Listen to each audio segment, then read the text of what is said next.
Скажи, будь ласка, чи були в тебе якісь курйозні випадки з твоїми працівниками? Так, звичайно, їх було дуже багато. У нас були в основному ситуації на об'єктах. Не завжди я була присутня, але я як керівник завжди знала про ці всі моменти. Саме таке найперше, що згадується, коли я була в цей момент. У нас клінер прийшов прибирати, навів порядок, прийшла власниця квартири, і вже там було завершення прибирання. Я не пам'ятаю, чому я заїхала на цей об'єкт, і власниця мусила розрахуватися, тому якраз гроші заберу.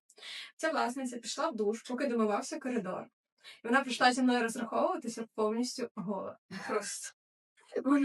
Вона мені видавала. Ні, там жіночка була, і я була, і вона просто віддала мені отак кошти, і я така. І це було норм для неї. Я не знаю, А твоя реакція? було. Чи ти відчула? І все, і просто така, типу, ну як, яка може бути реакція? Це треш, це ненормально. Я така, окей, і ми закинули в чорний список CRM-ки, і просто ми більше не досягли до цієї людини, тому що це